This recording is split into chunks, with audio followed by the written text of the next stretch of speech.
Why the suicide plane fails 99 times out of 100. The U.S. Navy's accurate fire is enormously effective.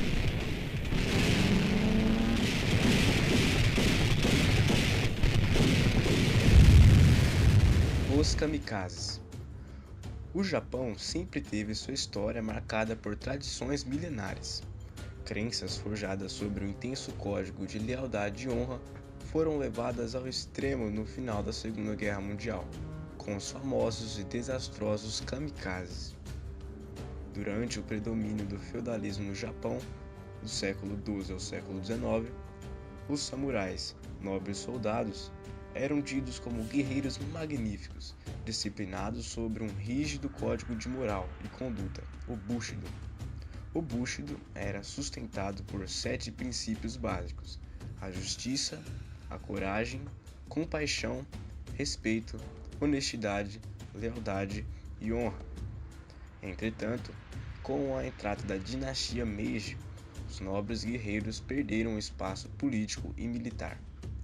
O Japão começava a se industrializar e dava início à sua longa jornada de sangrentas conquistas territoriais pelo continente asiático, visando tornar-se uma potência.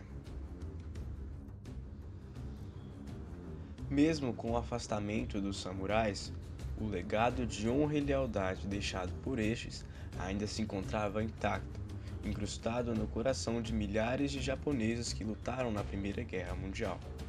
Essa herança patriótica foi repassada para os jovens aspirantes da Segunda Guerra, que lutaram fervorosamente em nome de um imperador, onde viam em sua pessoa a esperança e a salvação. Todo esse conjunto de doutrinas ideológicas manifestou-se da forma mais sangrenta e cruel ao longo do final do conflito. Os kamikazes eram pilotos suicidas que tinham por objetivo lançar-se sobre alvos-chave do inimigo americano. Porta-aviões e destroyers eram as principais embarcações visadas pelos pilotos. No ano de 1942, ficou claro que a balança da vitória na guerra pendia mais para o lado dos estadunidenses do que para os japoneses. As batalhas de Midway e do Mar do Coral evidenciaram as sucessivas perdas que o Império Japonês teria futuramente. Em 1945, pouco tempo após a rendição da Alemanha, a situação se encontrava crítica. Os Estados Unidos estavam cada vez mais próximos das principais ilhas do Império do Sol. Faziam incessantes ataques às ilhas dominadas ao longo do Oceano Pacífico, chegando a formar uma espécie de cerco, que impossibilitava o consumo de recursos naturais importantíssimos para a máquina de guerra. Os pesados bombardeios das metrópoles fragilizaram muito a produção de equipamentos bélicos, com destaque para os aviões.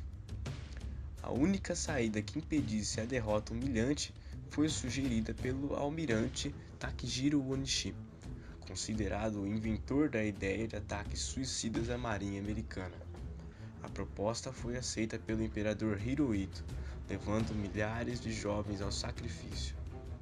Os kamikazes recebiam pouco treinamento, cerca de 40 horas de curso. Porém, o pouco tempo dedicado às instruções era compensado com severas tarefas, árduas e humilhantes, a fim de pôr à prova a lealdade dos jovens japoneses perante a sua nação.